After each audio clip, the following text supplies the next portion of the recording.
Zapraszam na kanał ProGaraż, tam znajdziecie bardzo dużo poradników, informacji oraz ciekawych filmików. Załączam link w opisie wideo.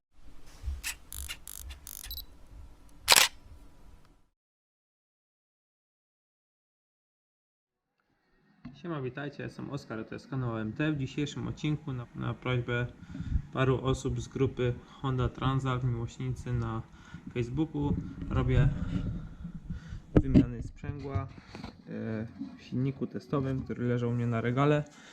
Wymiana nie będzie polegała na tym, że po prostu zamontuję w tym silniku nowe sprzęgło, tylko wyciągnę stare, pomierzymy wszystkie wartości, które są i jakie powinny być na tym sprzęgle, tarcz, sprężyn i tak dalej, i zamontujemy to sprzęgło z powrotem, ale wy już będziecie wiedzieli, o co chodzi z montażem samego sprzęgła, bo z nowym sprzęgłem będzie szło to dokładnie tak samo jak ze starym, tylko oczywiście, że z nowymi częściami. Także lecimy z tematem. Na początek musimy sobie przygotować, ja sobie przygotowuję najczęściej taką tekturkę, żeby sobie śruby powbijać, żebym wiedział, gdzie jaka śruba musi później wrócić, bo są różne długości, i przyda nam się taki zestaw narzędzi podstawowy, żeby móc sobie to wszystko porozkręcać. Także na samym początku, jak wy macie silnik w ramie, to musicie sobie odkręcić wydechy dwa, poluzować sobie tutaj linkę, która wchodzi tutaj w ten uchwyt, no i jeśli nie macie gmoli ani nic w tym stylu, możecie odkręcać po kolei wszystkie śruby. Ja sobie na pierwszej śrubie tutaj zaznaczę markerem, żeby wiedział, jak wbijać, i lecimy z tematem.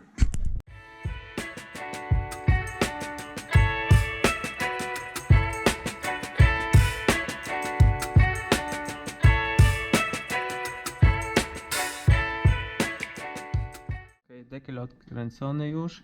Jeszcze zapomniałem wam powiedzieć, że najlepiej by było, jeśli spuścicie olej do tej czynności, bo jak odkręcicie wszystkie śruby i popuścicie dekiel, no to może się wam wylać wszystko. Z pewnością to się stanie, jeśli nie spuścicie tego oleju. Albo metoda, że położycie sobie motocykl na lewej stronie i wtedy będziecie wszystko robić. Tak wygląda mój szablon, że tak powiem. Dzięki kawałkowi papieru nie pomylę śrub, bo są nie wszystkie takie same, jak widzimy, nie wszystkie taka sama długość. Możemy odłożyć na bok. No i teraz do zdjęcia naszego dekla tutaj z silnika będziemy potrzebowali prawdopodobnie coś tego typu, czyli gumowy młotek albo młotek plastikowy, żeby poobijać sobie tutaj ten nasz dekiel z każdej strony, żeby nam fajnie odszedł od karteru. Oczywiście uszczelkę też będziemy musieli mieć nową i taką jeszcze jedną nakrętkę, która jest w środku, ale to zobaczymy później. Zasada, że bijemy i się powoli rozchodzi, działa. Najlepiej nie używać żadnych śrubokrętów, nic tu nigdzie nie wbijać, ani nic. Olej już trochę leci, resztki, które tam zostały. Takiego czegoś próbujemy unikać, żeby nie porobić co tu wyrw różnych zadziorów, bo to później będzie ciężko nadrobić uszczelką, będzie trzeba silikonować.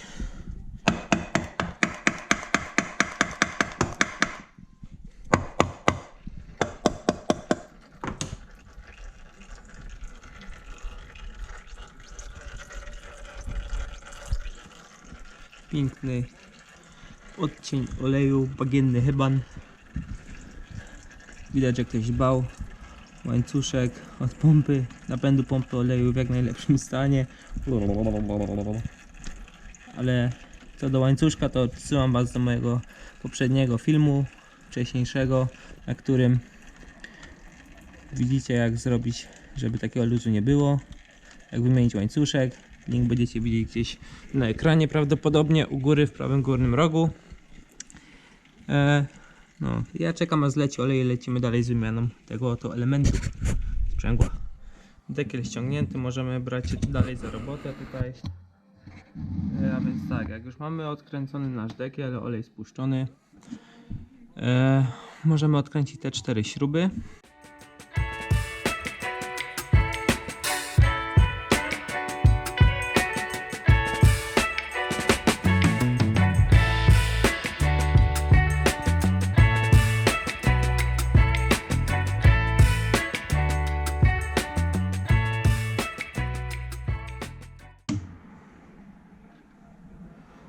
Ok, Ok, odkręciliśmy sobie nasz docisk.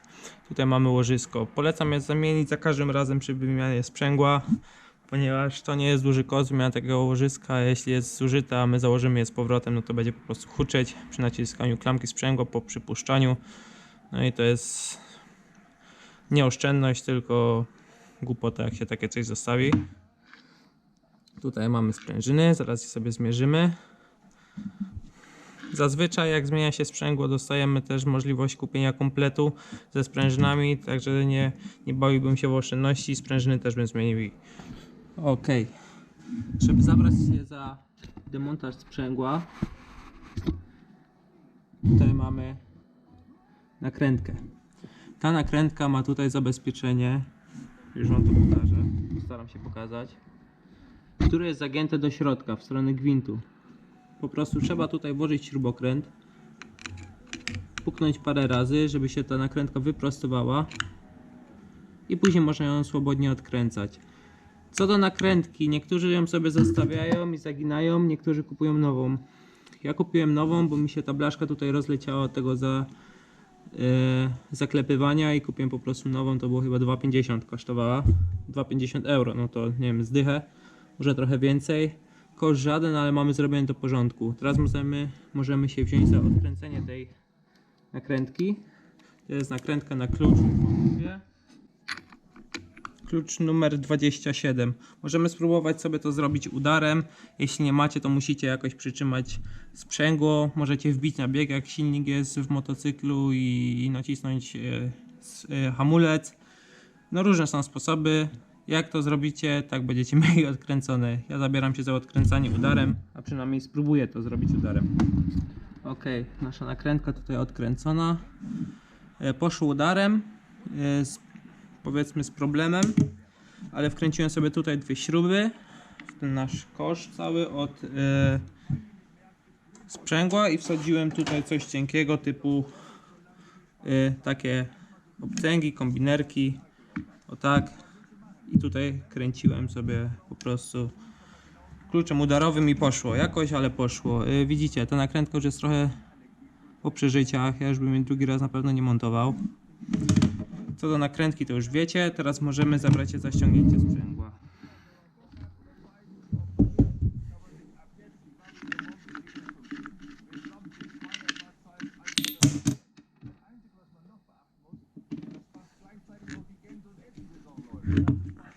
Tutaj jeszcze mamy podkładkę taką pod naszą nakrętkę. I tutaj nasze sprzęgło na takim wałku. I same nasze sprzęgło, za które już się właśnie bierzemy. Ok, mamy wszystko co potrzebujemy na stole. Serwisówka, wszystkie rzeczy do pomierzenia nasze sprzęgło. Zakładając, że sprzęgło macie nowe, nie tak jak ja, i zamoczyliście sobie na początku w kąpieli olejowej, żeby one się tam namoczyło, co bardzo polecam, bo to później mogą być różne cuda, jak się tego nie namoczy, może po prostu się ślizgać albo nie łapać za dobrze to sprzęgło, to musimy je teraz założyć, te nasze tarcze z przekładkami. Wciągamy sobie ten talerz górny, tu jest nasze sprzęgło. Widzimy, w tym modelu jeszcze się jako tako zachowało. Tu widzimy takie żłobienia. Jak to jest na płasko wyjechane, to już nie ma co.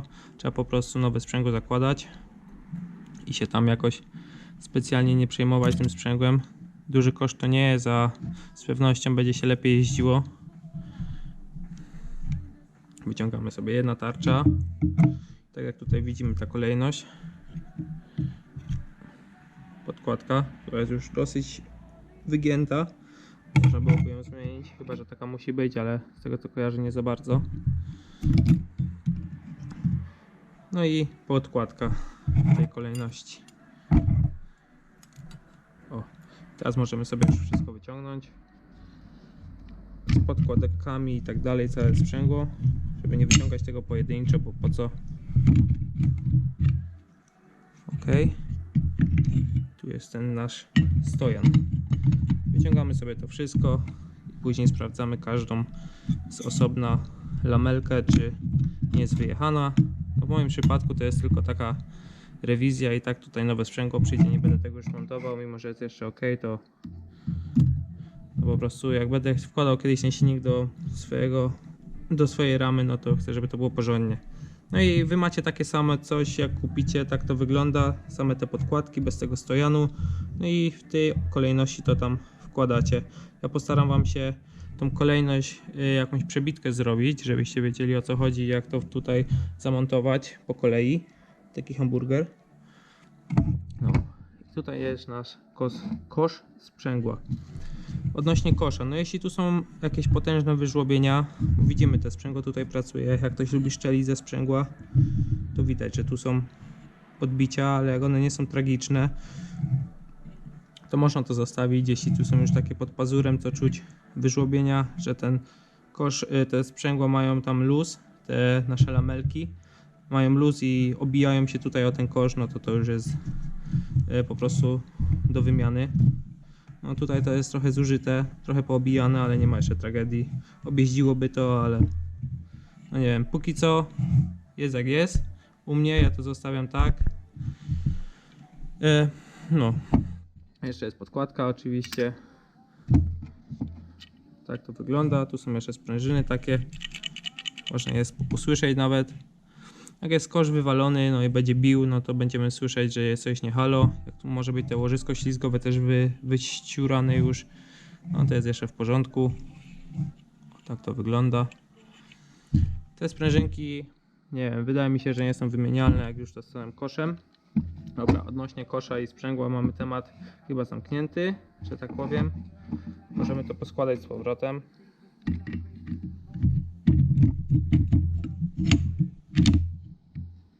Tak jak to było. O, tak to musi siąść z powrotem. Jak tak to będzie, to macie dobrze złożone sprzęgło. A teraz bierzemy się zamierzenie tych oto naszych tutaj pozostałości. Ok, teraz możemy się brać zamierzenie wszystkiego. Zaczniemy na początku od naszej tarczy sprzęgłowej. Ona powinna mieć grubość, jak podaje serwisówka, 2,92, tutaj do 3,08. No i jeśli jest zjechana, to będzie miała 2,60, jeśli jest zużyta. No to możemy sobie teraz zmierzyć. Oczywiście wszystko podane jest w milimetrach. Nie mierzymy na tym żłobieniu, bo to wiadomo, tylko na tym wystającym. Zobaczymy, jaki jest wynik. Ciężko będzie mi to wam pokazać, ale już wam mówię. 3,2, coś takiego. Czyli jeszcze w tych widełkach się znajduje. Musimy sobie tutaj pomierzyć. Też nie na tym metalu. 3,2, no 3. Bardzo ciężko to zmierzyć taką sobie, ale jeszcze jako tako idzie. Widełki są 2,92 do 3,08. Jeśli ma mniej niż 2,60 albo 2,60, no to już jest totalny śmietnik. No ale nasza jeszcze jest w miarę.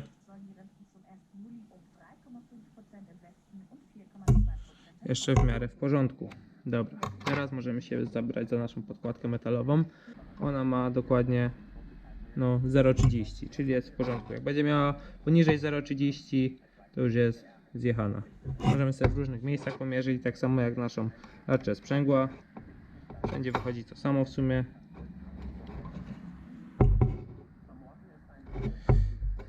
Wszędzie jest to samo, czyli 0,30. To jest ta granica, poniżej której nie może zejść ta podkładka, jeśli chodzi o wypracowanie materiału. Teraz tak, sprężyna i ona powinna mieć 39 mm do 37,4 i wszystko poniżej 37,4 to jest już po prostu do wymiany. Do tego się wtedy po prostu tylko nadaje. Już sobie mierzymy. Moje sprężyny też łapią się w tej normie, wszystko jest pomierzone. Wszystkie wartości dam wam jeszcze w opisie. Sprzęgło możemy sobie poskładać do kupy. Jeśli chodzi o te podkładki, to są one dwie. Jedna się tylko tutaj zakleiła dosyć okropnie i ciężko ją zdjąć. O, właśnie widzimy. No i możemy wszystko składać poskładane. Teraz możemy po prostu założyć je sobie na nasz wałek, jak wcześniej ściągliśmy. oczywiście jeszcze ta podkładka z tyłu musi pasować na te wyżłobienia tutaj.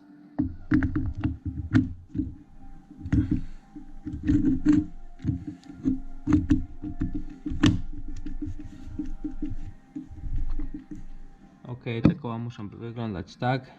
Muszą być równo pokryte, a ten wałek musi wychodzić przynajmniej na taką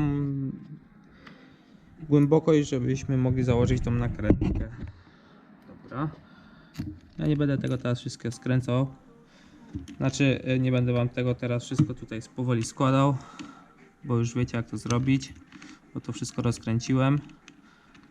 Nakręcamy sobie tą śrubę, bo będę i tak musiał powymieniać sobie te sprzęgło i tak dalej, to nie chcę sobie robić kolejne roboty. Zakręcamy sobie tą śrubę. Musimy ją porządnie dociągnąć, że wam tak powiem. Zaraz wam pokażę jaki jest do tego moment. I teraz tak. Sprężynki, docisk. Docisk, każda śruba powinna dostać 12 N. Z takim momentem powinniśmy je przykręcić. Nie z większym, nie z mniejszym. Co jeszcze przed samym składaniem? Ta powierzchnia musi być otłuszczona i pozbawiona starej uszczelki. I co do dekla jeszcze, bo tutaj jeszcze też parę ważnych, istotnych spraw. Ten popychacz nie może być też wyrobiony, nie może mieć pod paznokciem wyczuwalnego żadnego przejścia ani nic. I musi tu być po prostu, bo nieraz jak tego nie dacie, to po prostu to nie będzie działać. O, proszę, działa. I co jeszcze? Tutaj jak już macie wszystko wyciągnięte, załóżmy. O, proszę. Tu jest łożysko igiełkowe i simmering, które też wam wymiary podam. To też przydałoby się wymienić za każdym razem jak to rozbieracie, ponieważ to potrafi napsuć dużo krwi, z tego co wiem. Teraz tak, tutaj jeszcze jest taka podkładka na tym wałku. To zakładam z powrotem, to wszystko będzie robione w wolnym czasie. Tutaj z powrotem ten popychacz.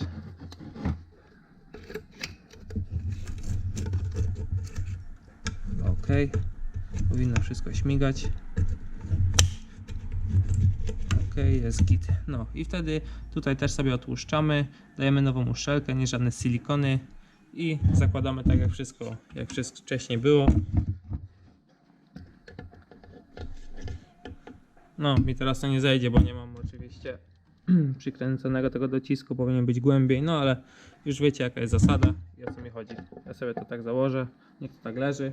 No i tak, to by było na wszystko, jeśli chodzi o wymianę sprzęgła. Ja dziękuję za oglądanie. Jeśli chcecie, piszcie w komentarzach co sądzicie na temat tego filmu i na temat całej tej przyszłej playlisty, którą będę robił z tym silnikiem, co chcielibyście chętnie zobaczyć, żebym zrobił jeszcze z tym silnikiem. Już padło tam parę propozycji o wymianie wałka, zdawczego i tak dalej. No i co, no ja się z wami żegnam, życzę miłego następnego tygodnia i trzymajcie się, cześć.